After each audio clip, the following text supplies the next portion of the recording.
ऐसा किहड़ा नज़रिया है जिस तरीके दे नाल तुसीं ये जिहड़े पंजाब विरोधी जां पंथदोखी ने उन्हां नूं काबू दे विच कर लैंदे हो? तत्थां दे आधार ते कानूनी लड़ाई लड़दियां होया लंबा समा ये गुजारिया ते हुण जदों वेख्या कि कोई भी किते गल नहीं बन रही ते फिर अखीर नूं जिहड़ा इत्थे धरना लाता लोकां दे विच किन्ना उत्साह ते अज किस तरह ये हड़ आया लोकां की लगदा है कि इन्ने दिन पक्का मोर्चा लगन दे बावजूद भी जिहड़ा कन्नां दे उपर जूं क्यों नहीं सरकदी प्रशासनिक अधिकारियां? पंजाब दे लोकां नूं खास कर अतवादी खालिस्तानी कह के टारगेट किया जांदा सी। इस तरीके दे नाल जिहड़ा इतिहास दे उपर वार होना इहदा कारण की मनदे हो?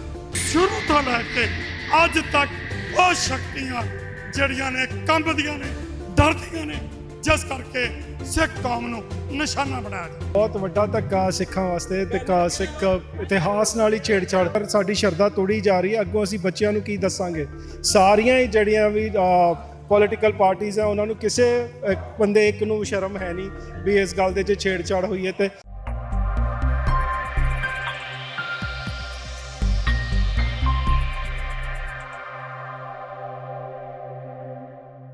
TV 84 इंडिया ਦੇ ਨਾਲ जुड़े हो मैं रजिंदर सिंह सभरा फतेह अर्ज करदा हाँ वाहिगुरू जी का खालसा वाहिगुरू जी की फतेह।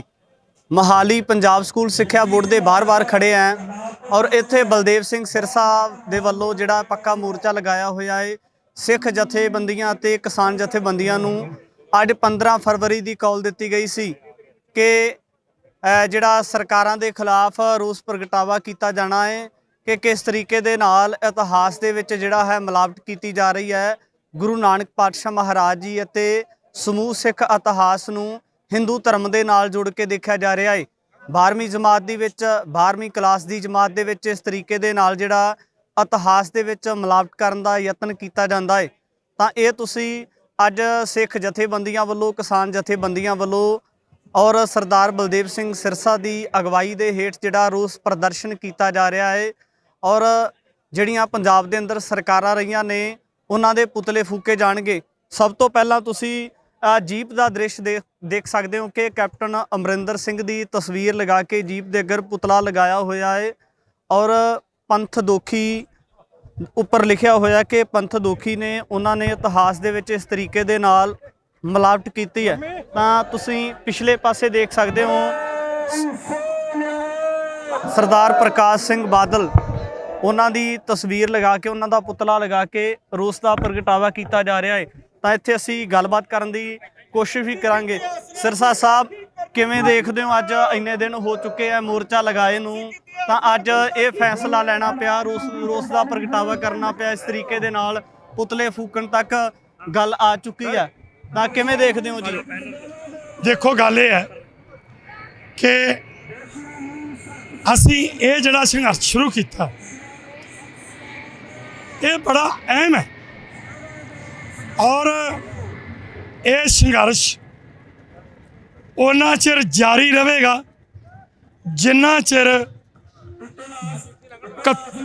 गुरु साहिबां दे इतिहास नूं सिख योद्धियां दे इतिहास नूं तरोड़ मरोड़ के लिखण वालियां दे खिलाफ पुलिस परचे दर्ज नहीं होंदे अगे तो गारंटी होना चिर संघर्ष चालू है। सिरसा साहब सब तो पहला मैं सवाल कर देवां तुसीं दिल्ली किसान अंदोलन चलदा सी तां बड़ी पारखू नज़र दे विच पारखू नज़र दे नाल जिहड़े शरारती अंसर सी उन्हां नूं काबू कर लैंदे सी पर अज भी सिख इतिहास दे उपर इस तरीके दे नाल वार कीता जा रहा है मिलावट पाउण दा यतन कीता जा रहा है तां तुसीं जिहड़ा इस सरकार दा हमला सी इहनूं भी बड़े एक लाजवाब तरीके दे नाल काबू दे विच लिया के जनतक कीता है।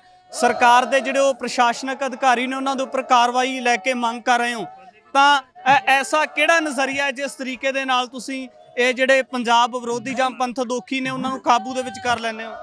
मेरे को मैं अज दा नहीं लग्या इस इतिहास के संबंध विच मैं तुहानूं ये दसना चाहां कि मैं 2007 तो सब तो पहला श्रोमणी गुरुद्वारा प्रबंधक कमेटी के जड़े सी उहदे वल्लों लिखियां किताबां लियांदियां केस कीते। मैं 2017 तो पंजाब स्कूल सिक्ख्या बोर्ड वल्लों जो ये किताबां लिखियां जा रही ने ਇਹਦੇ ਵਿੱਚ ਮੈਂ ਕਾਰਵਾਈ ਕਰਦਾ ਆ ਰਿਹਾ, ਲੇਕਿਨ ਮੈਂ ਇਹ ਨਹੀਂ ਕਿ ਮੀਡੀਆ ਰਾਹੀਂ ਫੋਕੀ ਸ਼ੋਹਰਤ ਲੈਣ ਵਾਸਤੇ ਲੋਕਾਂ ਦੀ ਗੱਲ ਕਰਾਂ। ਮੈਂ ਤੱਥਾਂ ਦੇ ਆਧਾਰ ਤੇ ਕਾਨੂੰਨੀ ਲੜਾਈ ਲੜਦਿਆਂ ਹੋਇਆ ਲੰਬਾ ਸਮਾਂ ਇਹ ਗੁਜ਼ਾਰਿਆ, ਤੇ ਹੁਣ ਜਦੋਂ ਵੇਖਿਆ ਕਿ ਕੋਈ ਵੀ ਕਿਤੇ ਗੱਲ ਨਹੀਂ ਬਣ ਰਹੀ ਤੇ ਫਿਰ ਅਖੀਰ ਨੂੰ ਜਿਹੜਾ ਇੱਥੇ ਧਰਨਾ ਲਾਤਾ। ਤੇ ਔਰ ਧਰਨਾ ਤੁਸੀਂ ਵੇਖਿਆ ਕਿ 7 ਤਰੀਕ ਨੂੰ ਕਿੰਨੀ ਚੜ੍ਹਦੀ ਕਲਾ ਸੀ। ਅੱਜ ਤੁਸੀਂ ਵੇਖੋ ਕਿ ਅੱਜ 9ਵੇਂ ਦਿਨ ਦੇ ਵਿੱਚ ਇਹ 7 ਦਿਨਾਂ 8 ਦੇ ਵਿੱਚ ਲੋਕਾਂ ਦੇ ਵਿੱਚ ਕਿੰਨਾ ਉਤਸ਼ਾਹ ਹੈ ਤੇ ਅੱਜ ਕਿਸ ਤਰ੍ਹਾਂ ਇਹ ਹੜ੍ਹ ਆਇਆ ਲੋਕਾਂ ਨੂੰ। ਮੋਰਚਾ ਲਗਾਏ ਨੂੰ ਕਾਫੀ ਦਿਨ ਹੋ ਚੁੱਕੀ ਹੈ। ਸਿੱਖਿਆ ਵਿਭਾਗ ਦੇ ਅਧਿਕਾਰੀਆਂ ਦੇ ਨਾਲ ਪ੍ਰਸ਼ਾਸਨਿਕ ਅਧਿਕਾਰੀ ਨੇ ਜਿਹੜੇ ਉਹਨਾਂ ਦੇ ਨਾਲ ਵਾਰਤਾਲਾਪ ਵੀ ਹੋਇਆ, ਤਾਂ ਕੀ ਲੱਗਦਾ ਕਿ ਇੰਨੇ ਦਿਨ ਪੱਕਾ ਮੋਰਚਾ ਲੱਗਣ ਦੇ ਬਾਵਜੂਦ ਵੀ ਜਿਹੜਾ ਕੰਨਾਂ ਦੇ ਉੱਪਰ ਜੂੰ ਕਿਉਂ ਨਹੀਂ ਸਰਕਦੀ ਪ੍ਰਸ਼ਾਸਨਿਕ ਅਧਿਕਾਰੀਆਂ ਦੇ? ਪ੍ਰਸ਼ਾਸਨ ਅਧਿਕਾਰੀ ਜਿਹੜੇ ਨੇ ਉਹ ਸਿੱਖ ਵਿਰੋਧੀ ਸ਼ਕਤੀਆਂ ਦੇ ਖਿਲਾਫ ਨੇ, ਉਹ ਦਬਾਅ ਹੇਠ ਨੇ। ਮਤਲਬ ਜਿਹੜੀਆਂ ਸ਼ਕਤੀਆਂ ਨੇ ਉਹਨਾਂ ਦੇ ਦਬਾਅ ਹੇਠ ਨੇ, ਜਿਸ ਕਰਕੇ ਉਹ ਲਮਕਾ ਰਹੇ ਨੇ। ਉਹਨਾਂ ਨੂੰ ਇਹ ਆ ਵੀ ਖਬਰੀ ਜਿਸ ਤਰ੍ਹਾਂ ਅੱਗੇ 4 ਸਾਲ ਲੰਘਾਤੇ ਆ ਤੇ ਪੈਰਲਲ ਕਿਤਾਬਾਂ ਚੱਲਦੀਆਂ ਰਹੀਆਂ ਨੇ, ਇਸੇ ਤਰ੍ਹਾਂ ਇਹ ਵੀ ਥੱਕ ਟੁੱਟ ਕੇ ਚੱਲ ਜਾਣਗੇ। ਪਰ ਉਹਨਾਂ ਨੂੰ ਇਹ ਨਹੀਂ ਪਤਾ ਕਿ ਇਹ ਸੰਘਰਸ਼ ਜਿਹੜਾ ਇਹ ਕਿੰਨਾ ਲੰਬਾ ਚੱਲੇਗਾ ਤੇ ਕਿਸ ਤਰ੍ਹਾਂ ਚੱਲੇਗਾ। ਸਿਰਸਾ ਸਾਹਿਬ, ਜੇ ਕਾਰਨਾਂ ਦੀ ਗੱਲ ਕਰੀਏ ਸਿੱਖ ਇਤਿਹਾਸ ਦੀ, ਜਦੋਂ ਸਿੱਖ ਇਤਿਹਾਸ ਦੀ ਗੱਲ ਕਰਦੇ ਹਾਂ ਤਾਂ ਦੁਨੀਆ ਤੋਂ ਸਿੱਖ ਕੌਮ ਦਾ ਇਤਿਹਾਸ ਹੈ ਜਿਹੜਾ ਵੱਖਰਾ ਹੈ, ਨਿਰਾਲਾ ਹੈ, ਵੱਖਰੀ ਕੌਮ ਕਿਹਾ ਜਾਂਦਾ ਹੈ। ਤਾਂ ਇਸ ਤਰੀਕੇ ਦੇ ਨਾਲ ਬਾਰ-ਬਾਰ ਟਾਰਗੇਟ ਕੀਤਾ ਜਾਣਾ, ਕਦੇ ਜਵਾਨੀ ਨੂੰ ਟਾਰਗੇਟ ਕੀਤਾ ਜਾਣਾ। ਆਪਾਂ ਕਿਸਾਨੀ ਅੰਦੋਲਨ ਦੇ ਦਰਮਿਆਨ ਵੀ ਦੇਖੀਏ ਤਾਂ ਪੰਜਾਬ ਦੇ ਲੋਕਾਂ ਨੂੰ ਖਾਸ ਕਰ ਅੱਤਵਾਦੀ ਖਾਲਿਸਤਾਨੀ ਕਹਿ ਕੇ ਟਾਰਗੇਟ ਕੀਤਾ ਜਾਂਦਾ ਸੀ। ਇਸ ਤਰੀਕੇ ਦੇ ਨਾਲ ਜਿਹੜਾ ਇਤਿਹਾਸ ਦੇ ਉੱਪਰ ਵਾਰ ਹੋਣਾ, ਇਹਦਾ ਕਾਰਨ ਕੀ ਮੰਨਦੇ ਹੋ? ਕਾਰਨ ਇਹ ਹੈ ਕਿ ਜਿਹੜਾ ਗੁਰੂ ਨਾਨਕ ਪਾਤਸ਼ਾਹ ਨੇ ਇਹ ਸਿੱਖ ਧਰਮ ਚਲਾਇਆ ਤੇ 10 ਗੁਰੂਆਂ ਨੇ ਸਮੇਂ-ਸਮੇਂ ਜਿਹੜਾ ਸੀ ਉਹਦੇ ਵਿੱਚ ਆਪਣਾ ਯੋਗਦਾਨ ਪਾਇਆ, ਦੁਨੀਆ ਦੇ ਲੋਕਾਂ ਨੂੰ ਇੱਕ ਨਵਾਂ ਰਸਤਾ ਦਰਸਾਇਆ। ਤੇ ਗੁਰੂ ਗੋਬਿੰਦ ਸਿੰਘ ਮਹਾਰਾਜ ਨੇ ਤਾਂ ਕਮਾਲ ਹੀ ਕਰਤੀ, ਖਾਲਸੇ ਦੀ ਸਿਰਜਣਾ ਕਰਕੇ ਜ਼ੁਲਮ ਦੇ ਖਿਲਾਫ ਜੂਝਣ ਦਾ ਇੱਕ ਜਜ਼ਬਾ ਪੈਦਾ ਕੀਤਾ, ਜਿਹਦੇ ਤੋਂ ਸ਼ੁਰੂ ਤੋਂ ਲੈ ਕੇ ਅੱਜ ਤੱਕ ਉਹ ਸ਼ਕਤੀਆਂ ਜਿਹੜੀਆਂ ਨੇ ਕੰਬਦੀਆਂ ਨੇ, ਡਰਦੀਆਂ ਨੇ, ਜਿਸ ਕਰਕੇ ਸਿੱਖ ਕੌਮ ਨੂੰ ਨਿਸ਼ਾਨਾ ਬਣਾਇਆ ਜਾਂਦਾ। ਸਰਦਾਰ ਬਲਦੇਵ ਸਿੰਘ ਸਿਰਸਾ ਦੇ ਨਾਲ ਵਾਰਤਾਲਾਪ ਕੀਤਾ, ਉਹਨਾਂ ਨੇ ਦੱਸਿਆ ਹੈ ਕਿ ਵਾਰ-ਵਾਰ ਜਿਹੜੇ ਲੋਕ ਨੇ ਉਹਨਾਂ ਦੇ ਵੱਲੋਂ ਇਸ ਤਰੀਕੇ ਦੇ ਨਾਲ ਸਿੱਖ ਇਤਿਹਾਸ ਦੇ ਉੱਪਰ ਵੱਖ-ਵੱਖ ਤਰੀਕਿਆਂ ਦੇ ਨਾਲ ਜਿਹੜਾ ਖੋਰਾ ਲਾਉਣ ਦਾ ਯਤਨ ਕੀਤਾ ਜਾਂਦਾ ਹੈ। ਤਾਂ ਪਰ ਜਦੋਂ ਤੱਕ ਲੋਕ ਜਾਗਦੇ ਰਹਿੰਦੇ ਨੇ, ਜਦੋਂ ਤੱਕ ਉਹ ਕੌਮਾਂ ਜਾਗਦੀਆਂ ਰਹਿੰਦੇ ਨੇ, ਜਿਹੜੀਆਂ ਕੌਮਾਂ ਨੂੰ ਟਾਰਗੇਟ ਬਣਾਇਆ ਜਾਂਦਾ ਹੈ, ਤਾਂ ਕਿਤੇ ਨਾ ਕਿਤੇ ਜਿਹੜੀਆਂ ਪੰਥ ਵਿਰੋਧੀ ਜਾਂ ਪੰਜਾਬ ਵਿਰੋਧੀ ਤਾਕਤਾਂ ਨੇ ਉਹ ਹਮਲਾ ਕਰਨ ਤੋਂ ਜਿਹੜਾ ਫਿਰ ਪਿੱਛੇ ਵੱਲ ਉਹਨਾਂ ਨੂੰ ਮਜਬੂਰੀ ਵਸ ਹੋ ਕੇ ਪਰਤਣਾ ਪੈਂਦਾ ਹੈ। ਤਾਂ ਤੁਸੀਂ ਅੱਜ 15 ਫਰਵਰੀ ਦਾ ਦ੍ਰਿਸ਼ ਦੇਖ ਸਕਦੇ ਹੋ ਕਿ ਕਿਸ ਤਰੀਕੇ ਦੇ ਨਾਲ ਕਿਸਾਨ ਜਥੇਬੰਦੀਆਂ ਵੱਲੋਂ, ਸਿੱਖ ਜਥੇਬੰਦੀਆਂ ਵੱਲੋਂ, ਜਿਹੜੀਆਂ ਨਾਨਕ ਨਾਮ ਲੇਵਾ ਸਿੱਖ ਸੰਗਤਾਂ ਨੇ ਉਹਨਾਂ ਦੇ ਵੱਲੋਂ ਰੋਸ ਪ੍ਰਦਰਸ਼ਨ ਕੀਤਾ ਜਾ ਰਿਹਾ ਹੈ। ਇਹ ਤੁਸੀਂ ਮੋਹਾਲੀ ਪੰਜਾਬ ਸਕੂਲ ਸਿੱਖਿਆ ਬੋਰਡ ਦੇ ਬਾਹਰ ਰਵਾਨਗੀ ਦੀਆਂ ਤਸਵੀਰਾਂ ਦੇਖ ਰਹੇ ਹੋ। ਇਹ ਜਿਹੜਾ ਮਾਰਚ ਹੈ ਇਹ 5 ਫੇਸ ਔਰ 3 ਫੇਸ ਦੀਆਂ ਲਾਈਟਾਂ ਦੇ ਉੱਪਰ ਜਾ ਕੇ ਸਮਾਪਤ ਹੋਵੇਗਾ। ਇਹ ਤੁਸੀਂ ਲਾਈਵ ਤਸਵੀਰਾਂ ਦੇ ਵਿੱਚ ਦੇਖ ਸਕਦੇ ਹੋ। ਤਾਂ ਅੱਗੇ ਜਦੋਂ ਅਸੀਂ ਇੱਧਰ ਜਿੱਥੇ ਸਿੱਖ ਜਥੇਬੰਦੀਆਂ ਦੇ, ਕਿਸਾਨ ਜਥੇਬੰਦੀਆਂ ਦੇ ਵੱਖ-ਵੱਖ ਇਲਾਕਿਆਂ ਤੋਂ ਨੁਮਾਇੰਦੇ ਪੁੱਜੇ ਨੇ, ਤਾਂ ਉੱਥੇ ਵਿਦਿਆਰਥੀ ਵੀ ਪੁੱਜੇ ਨੇ।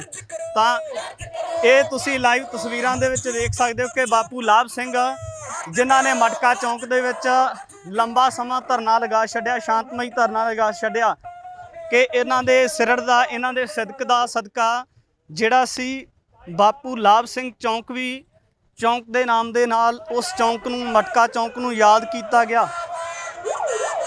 ਤਾਂ ਵਿਦਿਆਰਥੀ ਨੇ ਵੱਡੀ ਤਾਦਾਦ ਦੇ ਵਿੱਚ ਸਿੱਖ ਇਤਿਹਾਸ ਦੇ ਉੱਪਰ ਕੀਤੇ ਜਾ ਰਹੇ ਜਿਹੜੇ ਵੱਖ-ਵੱਖ ਤਰੀਕੇ ਦੇ ਨਾਲ ਇਹ ਵਾਰ ਨੇ, ਉਹਨਾਂ ਵਾਰਾਂ ਤੋਂ ਜਾਗਰੂਕ ਹੋਣ ਵਾਸਤੇ ਸਕੂਲਾਂ ਦੇ ਵਿਦਿਆਰਥੀ, ਜਥੇਬੰਦੀਆਂ ਦੇ ਨੁਮਾਇੰਦੇ ਕਿਸ ਤਰੀਕੇ ਦੇ ਨਾਲ ਜਿਹੜਾ ਹੈ ਰੋਸ ਦਾ ਪ੍ਰਗਟਾਵਾ ਕਰਦੇ ਨਜ਼ਰ ਆਉਂਦੇ ਨੇ।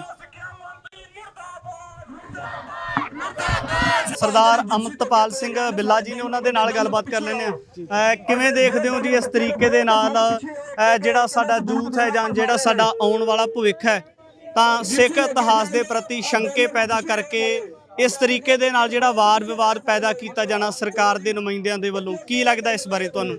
ਬਹੁਤ ਵੱਡਾ ਧੱਕਾ ਸਿੱਖਾਂ ਵਾਸਤੇ ਤੇ ਸਿੱਖ ਇਤਿਹਾਸ ਨਾਲ ਹੀ ਛੇੜਛਾੜ, ਜਿਹਨੂੰ ਅਸੀਂ ਇੱਥੇ ਦਸਾਂ ਗੁਰੂਆਂ ਦੀ ਜੋ ਸਾਹਿਬ ਸ੍ਰੀ ਗ੍ਰੰਥ ਸਾਹਿਬ ਜੀ ਨੂੰ ਆਪ ਆ ਕੇ ਰੋਜ਼ ਨਤਮਸਤਕ ਹੁੰਦੇ ਸਵੇਰੇ 4 ਵਜੇ ਤੋਂ ਲੈ ਕੇ ਰਾਤ ਦੇ 10 ਵਜੇ ਤੱਕ ਜਿੱਦਾਂ ਦੀਵਾਨ ਲਾਉਂਦੇ ਆ, ਔਰ ਅਸੀਂ ਪੂਜਾ ਇਸ਼ਟ ਰੱਬ ਮੰਨਿਆ ਹੋਇਆ, ਉਸ ਰੱਬ ਨਾਲ ਜਦੋਂ ਕੋਈ ਉਹਨਾਂ ਬਾਰੇ ਗਲਤ ਮਲਤ ਕਰੇ, ਜਿਨ੍ਹਾਂ ਨੂੰ ਅਸੀਂ ਪੈਰ ਤੇ ਉਹਨਾਂ ਦੇ ਮਤਲਬ ਉਹਨਾਂ ਦੀ ਚੜ੍ਹਨਾ ਦੀ ਧੂੜ ਵਰਗੇ ਵੀ ਨਹੀਂ ਬਣ ਸਕਦੇ, ਅਸੀਂ ਇੰਨੀ ਸ਼ਰਧਾ ਰੱਖਦੇ ਹਾਂ ਔਰ ਸਾਡੀ ਸ਼ਰਧਾ ਤੋੜੀ ਜਾ ਰਹੀ ਹੈ। ਅੱਗੋਂ ਅਸੀਂ ਬੱਚਿਆਂ ਨੂੰ ਕੀ ਦੱਸਾਂਗੇ, ਬੱਚਿਆਂ ਦਾ ਕੀ ਹਾਲ ਬਣੂਗਾ? ਤੇ ਜੇ ਬੱਚਿਆਂ ਨੇ ਤਾਂ ਅੱਜ ਤੁਹਾਡੇ ਤੁਸੀਂ ਜਦੋਂ ਬੱਚਾ ਅਸੀਂ ਸਕੂਲ ਤਾਂ ਹੀ ਭੇਜਦੇ ਹਾਂ ਕਿ ਤਾਂ ਕਿ ਸਕੂਲ ਜਾ ਕੇ ਉਹ ਕੋਈ ਚੰਗੀ ਸਿੱਖਿਆ ਗ੍ਰਹਿਣ ਕਰਕੇ ਆਵੇ। ਤੇ ਈਵਨ ਇਹ ਵੀ ਸਾਨੂੰ ਹੁੰਦਾ ਵੀ ਸਾਡੇ ਗੁਰੂਆਂ ਬਾਰੇ ਜੋ ਅੱਜ ਹਿੰਦੁਸਤਾਨ ਦੀ ਧਰਤੀ ਉੱਤੇ ਜਾਂ ਪੰਜਾਬ ਦੀ ਧਰਤੀ ਉੱਤੇ ਜਦੋਂ ਗੁਰੂ ਸਾਹਿਬ ਨੇ ਜਨਮ ਲੈ ਕੇ ਇਹਨਾਂ ਪਿੱਛੇ ਕੁਰਬਾਨੀਆਂ ਤੱਕ ਦਿੱਤੀਆਂ ਇਸ ਦੇਸ਼ ਵਾਸਤੇ, ਨਾ ਕਰਦੇ ਆਪੇ ਗੱਲ ਮੰਨ ਸਕਦੇ ਹਾਂ ਵੀ ਗੁਰੂ ਪਾਤਸ਼ਾਹ ਨੇ ਹਾਲਾਂਕਿ ਸਿਰਫ ਧਰਮ ਚਲਾ ਸਕਦੇ ਸੀ ਬਟ ਦੇਸ਼ ਲਈ ਕੁਰਬਾਨੀਆਂ ਵੀ ਕੀਤੀਆਂ, ਸੋ ਆਪਣੇ ਬੱਚੇ ਤੱਕ ਸਰਬੰਸ ਵੀ ਵਾਰਿਆ।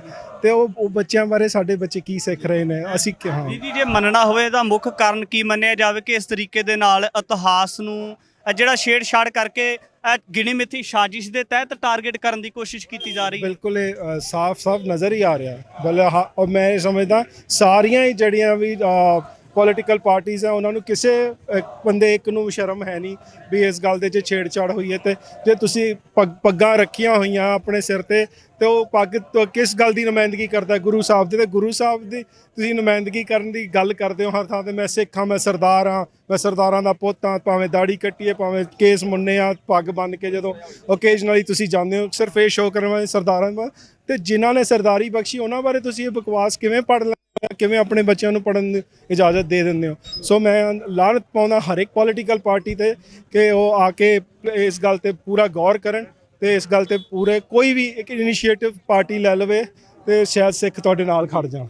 ਸਰਦਾਰ ਅਮਰਤਪਾਲ ਸਿੰਘ ਬਿੱਲਾ ਦੇ ਨਾਲ ਗੱਲਬਾਤ ਕੀਤੀ ਹੈ। ਜੇ ਇਹਨਾਂ ਦੀ ਗੱਲ ਕਰੀਏ ਤਾਂ ਇਹਨਾਂ ਨੇ ਬਹੁਤ ਵਧੀਆ ਆਪਣੀ ਭੂਮਿਕਾ ਨਿਭਾਈ। ਕਹਿ ਸਕਦੇ ਹਾਂ ਕਿ ਪਿਛਲੇ ਸਮੇਂ ਦੇ ਲੰਬੇ ਸਮੇਂ ਤੋਂ ਲੈ ਕੇ ਪਿਛਲੇ ਸਮੇਂ ਦਰਮਿਆਨ ਗੱਲ ਹੋਵੇ ਤਾਂ ਇਹਨਾਂ ਨੇ ਸਿੱਖ ਇਤਿਹਾਸ ਦਾ ਆਪਣੀਆਂ ਫਿਲਮਾਂ ਰਾਹੀਂ ਔਰ ਸ਼ਾਰਟ ਫਿਲਮਸ ਰਾਹੀਂ ਬਹੁਤ ਵਧੀਆ ਭੂਮਿਕਾ ਨਿਭਾਈ ਹੈ।